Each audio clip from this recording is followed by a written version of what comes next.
사랑의 많으신 아버지 하나님, 성막 5번째 시간 번제단을 또 함께 공부하기를 원합니다. 이 번제단을 통해서 우리 같이 한 상황이 어떠한지 더 실감할 수 있게 됩니다. 하지만 그럼에도 불구하고 우리가 더 용기 있게 확신 있게 성경적 진리를 또 하나님의 전능하심을 하나님의 사랑을 하나님의 공의를 선포할 수 있도록 우리에게 담대함을 주십시오. 우리 주 예수 그리스도로 무릎 기도드립니다. 아멘. 성막 5번째 시간 번제단입니다. 번제단. 번제단은 동물학대의 논란이 있습니다. 하나님은 죽여야 용서하시는가? 이런 비난을 지금 받고 계시죠. 참 쓸데없는 그런 비난인데 지금 현재 우리가 처한 상황이에요. 여러분, 처한 상황입니다. 부인할 수 없죠. 이것 때문에 우리의 신앙이 약해지고 있고 또 자신감 없어지고 있고 그리스도인으로 살아가는 것이 힘들고 누가 우리를 막 핍박해서가 아니죠. 세상의 모든 것이 기독교를 반박하고 있습니다. 여기에 대해서 우리가 생각을 해야 돼요. 자, 성막의 구조 다시 보겠습니다. 성막의 구조. 성막의 구조를 보면 성막문이 있습니다. 주름문. 예, 주름문이 있고 그 다음 들어가면 번제단이 있고 물두멍 물대야라 그랬죠. 물대야가 있고 물대야를 지나면 바로 성소가 있습니다. 성소 왼쪽에는 금등대, 오른쪽에는 떡상, 또 가운데는 분향단이 있습니다. 이 분향단을 지나면 언약궤가 있는 지성소가 있죠. 이 모든 사이즈, 저는 한 교비서 50cm로 편하게 그냥 그렇게 계산을 하는데 또뭐 45.6cm 이렇게 뭐 다양하게 계산을 합니다. 왜냐하면 이제 정확한 걸 몰라요. 우리는 그러니까 45에서 50cm 정도다. 그 사이다. 그렇게 합니다. 그래서 뭐 그렇다면 저는 편하게 이제 1규비스 50cm로 하자. 그렇게 저는 나름대로 이제 결론 내렸습니다. 자, 이제 승마의 구조 이제 많이 익숙해졌죠. 이제 오늘은 번제단입니다. 번제단. 번제단은 짐승을 태우죠. 여기에 제가 밑으로 떨어지게 하는 망이 있어요. 망이 있습니다. 번제단도 상당히 현재 우리가 쓰는 뭐 하루 그 다음에 또 캠핑 갈 때 쓰는 수술 놓고 하는 그런 거 비슷하다고 보시면 됩니다. 밑에서 나무로 불을 지펴가지고 태우고 또 이제 그 재를 또 버리고 그렇게 되는데 그런 나무의 재, 그 다음에 또 어떤 그 뭐죠? 그 이제 짐승을 태운 그런 재들 다 버려야 되죠. 그래서 그런 것들 끌고 내는 것 삽들 다 있어요. 자, 번제단의 성경 구절을 읽어보겠습니다. 같이 한번 볼게요. 자, 번제단은 조각목으로 만듭니다. 조각목으로 만들고 길이는 5규빗, 너비는 5규빗. 정사각형이죠. 그러니까 2.5, 2.5 정도 보시면 됩니다. 높이는 3규빗 정도 됩니다. 1.5m 정도 됩니다. 되고 그 다음에 내 모퉁이에 뿔이 있어요. 이제 정사각형이니까 모퉁이가 4개겠죠. 뿔 4개가 있습니다. 있고 그 다음에 재를 잡는 통, 부삽, 대야, 고기를 또 뒤집어야 되는 거 살타게 갈고리, 불을 옮기는 그릇. 불을 옮기는 그릇은 어디에 쓰느냐? 분향단에 혹시 불이 약간 좀 약해진다. 그러면 여기서 숯을 가지고 가서 불을 또 분향단에 불을 이제 지펴야 되겠죠. 그리고 또 번제단은 이동을 해야 되잖아요. 이스라엘 백성들이 강야에 이동을 할 때 불을 담아서 이동해야 되겠죠. 번제단에 불을 이제 피워서 이동하면 타상 입죠. 이동 불가능하죠. 그래서 불만 이렇게 담아 조심스럽게 이제 작은 통에 담아서 이동을 해야 됩니다. 그 불을 꺼트리면 안 됩니다. 하나님이 주신 불이에요. 하나님께서 주신 불이기 때문에 하늘에서 내려주신 불입니다. 그래서 그 불을 꺼트리면 안 됩니다. 이 불로 짐승을 태우고 이 불로 그리고 또 불향단의 향을 태웁니다. 그리고 또 건물을 만들죠. 건물은 뭐냐면 건물은 그 방금 제가 보여드렸던 요거 이걸 얘기합니다.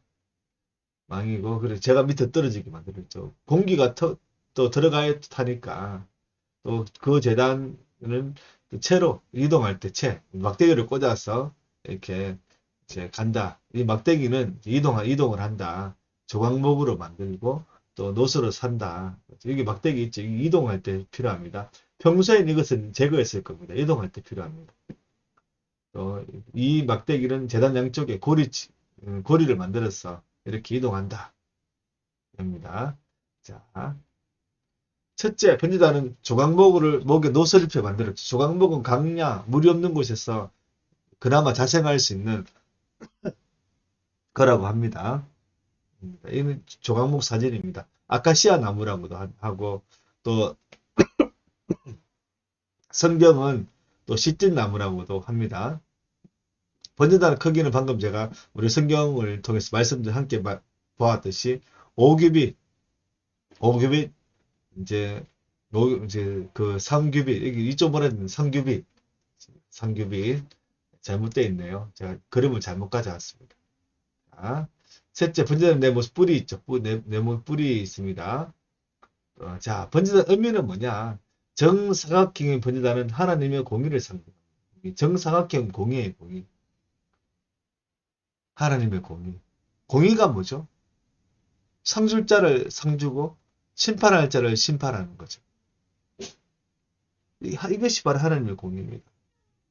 이루어할 자를 이루어주고 책망할 자를 책망하고 이것이 바로 하나님의 공의예요. 자, 하나님의 공의 뭘까요? 바로 교회죠, 교회. 교회는 빈부격차, 지위고하를 막론하고 누구든지 하나님 앞에 평등하다는 것입니다. 따라서 번제는 누구든지 와서 하나님 앞에 쓸 수 있는 교회를 의미합니다. 자, 주각목은 뭐냐면 평범한 인간을 의미합니다. 인간. 여기 오타입니다. 인간. 번제단은 평범한 인간이에요. 주각목은 좋은 재료이긴 합니다. 하지만 당시 신전 건축의 재료로 사용되던 백향목. 이 백향목을 구해와라. 그렇게 하지 않았었어요. 그냥 주변에 널려있는 평범한 재료를 사용하셨습니다. 성경에서 바로 평범하다는 것은 인간을 뜻하죠. 평범한 인간은 바로 죄인입니다. 죄인. 자, 그리고 노선. 저희 조각목을 이제 판을 만들고 거기다 노스로 감쌌죠. 감쌌는데 노선 바로 은혜와 죄를 심판하는 공의를 뜻합니다. 하나님의 은혜, 또 하나님의 공의가 바로 노시예요. 아주 상반되는 개념이 있죠. 공의는 주로 심판할 때 사실을 서른 다릅니다. 우리가 지금 표현하는 거는 공의는 상줄자를 상주고 심판을 심판하는데 어디에도 무게가 있느냐. 현실적으로 심판의 무게가 있죠. 하지만 하나님의 은혜는 죄를 용서하시는 거죠. 죄인은. 그래서 하나님의 감사하시는 은혜와 죄를 심판하는 하나님의 공의 바로 상반되는 의미가 바로 노시예요. 이사야 60장 17절 내가 금을 가지고 놋을 대신하며 은을 가지고 철을 대신하며 놋으로 나무를 대신하며 철로 돌을 대신하며 화평을 세워 간운으로 삼으며 공의를 세워 감독으로 삼으리니. 여기도 나오죠. 여기서 금은 축복이에요. 축복. 금을 가지고 놋을 대신한다. 놋은 바로 하나님 심판입니다. 바로 이제 심판 대신 이제 축복해 줄게. 또 놋으로 나무를 대신한다. 여기서는 또 놋은 또 나무보다는 또 더욱 더 좋은 품질이니까 하나님 은혜를 뜻하죠. 그래서 이 한 구절에서도 심판과 은혜가 놋의 의미가 담겨져 있다는 것입니다. 여기서 바로 알 수 있는 것은 뭐냐? 로마서 5장 20절 하반절 말씀에 제가 단 곳에 은혜가 더욱 넘쳤나니 바로 이거죠. 바로 제가 있는 곳에 하나님 심판이 있지만 거기 하나님 은혜가 있다. 그래서 우리는 이것을 통해서 뭘 할 수 있느냐? 바로 예수 그리스도를 알 수 있어요. 예수 그리스도. 하나님의 은혜를, 하나님의 심판을 바로 은혜로 바꾸시는 그 예수 그리스도. 그래서 놋을 통해서 예수 그리스도를 보게 되는 것입니다. 자, 또 네 번째. 제가 네 번째를 빠뜨렸어요. 자, 네 번째는 뭐냐면 번제단은 예수 그리스도의 십자가를 의미합니다. 예수 그리스도 십자가를 의미해요.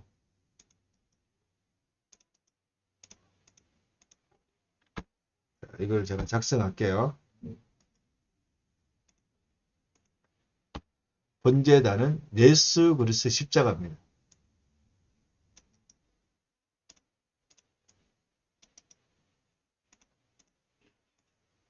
한번 점검을 했는데도 예, 할 때 막히니까 사실 이게 멈추고 다시 하면 좋은데 이게 지금 이것도 제가 여러 번 시도를 했습니다. 중간에 멈추고 그래서 이게 참 완벽할 수 없어서 죄송합니다.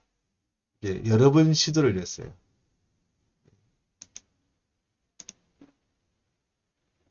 자,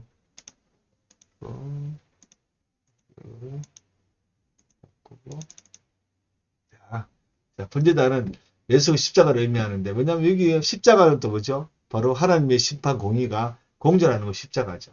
그리고 데살로니가 후서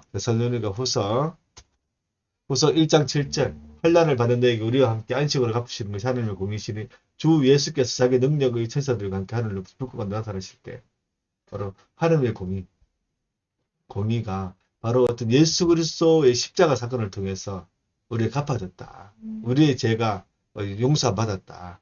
그것도 하고 있죠. 자, 그 다음 이제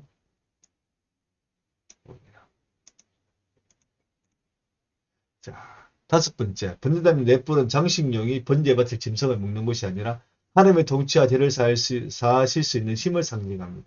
네 개의 뿔이 있죠. 사방으로 그 뿔이 영향을 미치죠. 하나님의 통치가 사방 모든 곳에 다 있다. 그래서 이 뿔이라는 것은 뭐냐면 구원의 능력, 힘, 또 어떤 또 뭐랄까요? 하나님의 통치, 주권 이런 걸 뜻합니다. 시편 18편 2절 하반절 나의 구원의 뿌리시오. 고린도서 1장 30절 내 이는 하나님부터 나서 그리스도 예수 안에 있고 예수는 하나님부터 나와서 우리에게 지혜와 어려움과 구원함을 주셨습니다. 그래서 바로 내 뿔은 바로 하나님, 바로 예수 그리스도를 의미하는 것입니다. 하나님의 능력, 하나님의 구원의 통치를 의미하는 것입니다. 자, 그 다음 근데 여기서 우리가 문제가 있습니다. 뭐냐면 자 제목에도 나왔듯이 놀라운 용서와 구원의 번제단이 동물 학대라는 비난을 받고 있다는 것입니다. 잔혹하게 짐승을 죽이고 불태워서 인간 자신의 구원을 이루려고 했다는 것이죠. 인간이 살기에 동물을 죽였다는 것. 물론 짐승제사는 이스라엘 백성들에게만 있었던 것이 아닙니다. 불과 수십 년 전만 해도 동네 무당들이 짐승을 죽였어요. 소를 주고 대를 주고 또 다 아주 쉽게 죽였죠. 구슬하기도 했습니다. 그러니까 100년 전, 200년 전에는 짐승 제사가 많았다는 거죠. 뭐 신라 시대에도 우물에 아기를 이제 죽여가지고 가뭄을 멈추었다. 그런 것도 있잖아요. 또 에밀레 존 같은 경우는 바로 또 그 아기 울음소리가 난다. 그런 또 전설도 있고요. 여러분. 하지만 그럼에도 불구하고 왜 성경에 이런 논란이 가속되느냐. 그것은 하나님은 사랑의 하나님이신데 왜 이렇게 하느냐. 저러고 21장 23절 그러나 다른 해가 있으면 값되 생명은 생명. 하나님 용서해주면 안 되느냐. 왜 굳이 목숨을 가져가시느냐. 그거죠.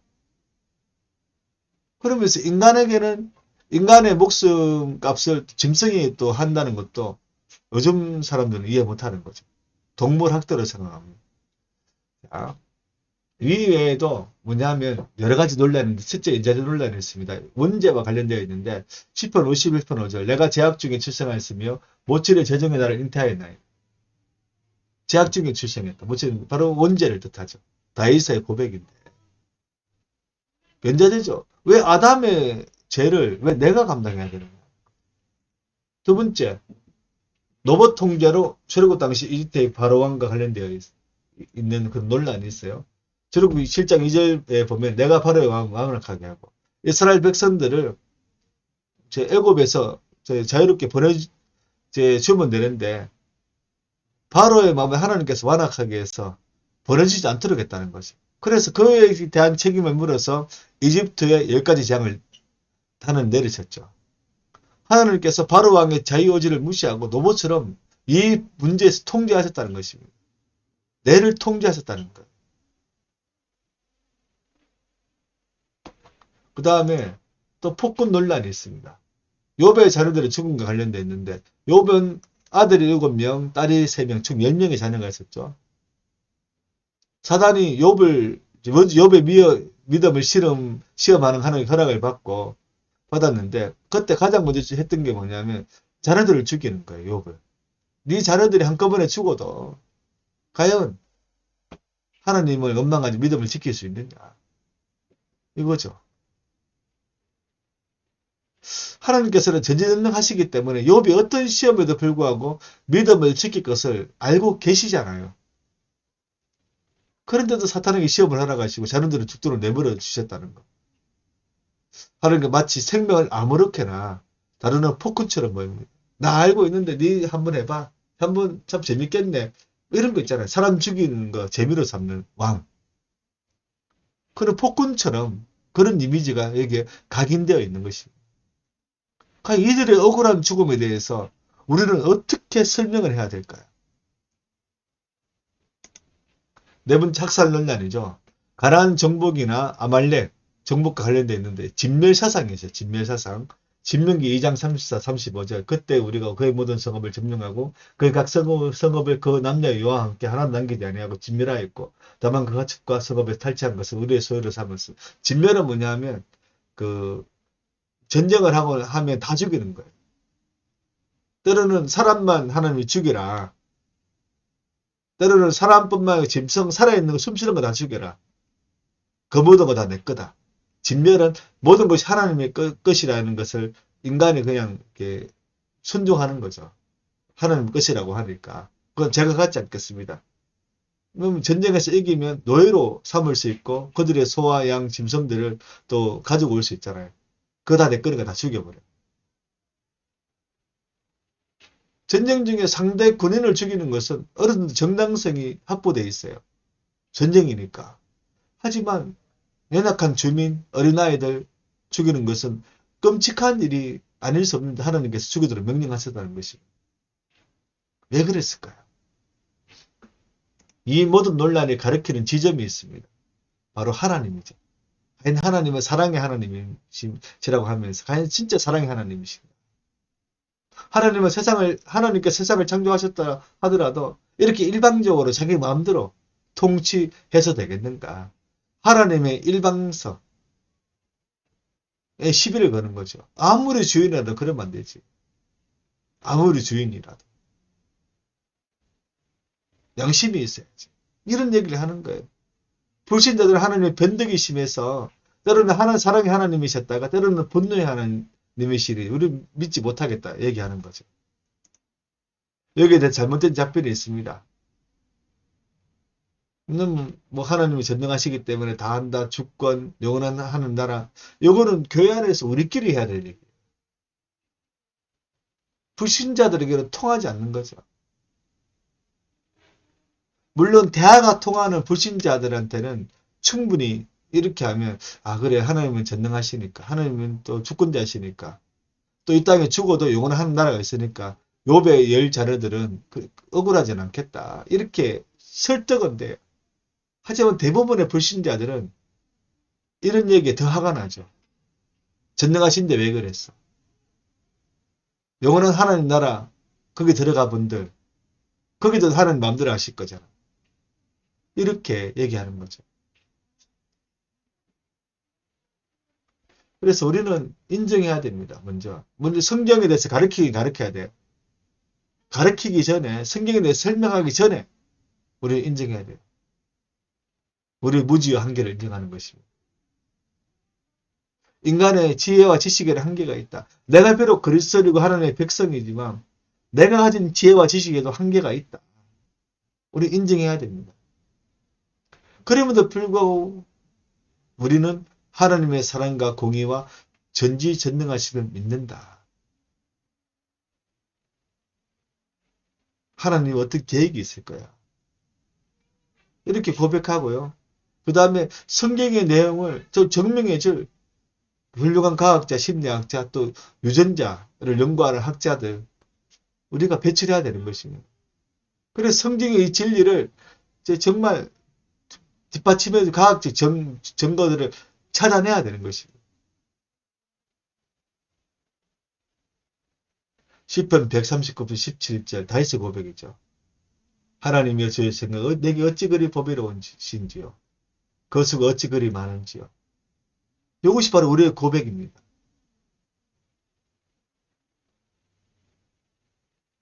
우리는 이런 논란 가운데서도 굴하지 않고 그래 나 잘 모르겠다. 그럼에도 불구하고 나는 하나님의 계획을 믿는다. 언젠가는 과학적으로 이 모든 것들이 증명될 거다. 고고학적으로 증명될 거다. 난 이걸 믿는다. 나의 믿음을 변하지 않는다. 이런 논란 속에서도 이렇게 담대하게 우리는 얘기해야 되는 것입니다. 괜찮은 믿음 갖는 우리 모두가 되기를 바랍니다. 사랑의 말씀을 아버지 하나님, 괜찮은 믿음, 확고한 믿음, 그 어떤 논란과 그 어떤 논쟁과 그 어떤 사고와 사상 가운데서도 변함없이 하나님을 사랑하고 섬기고 성경의 진리를 따라 순종하는 우리가 되게 해주십시오. 우리 주 예수 그리스도로 기도드립니다. 아멘.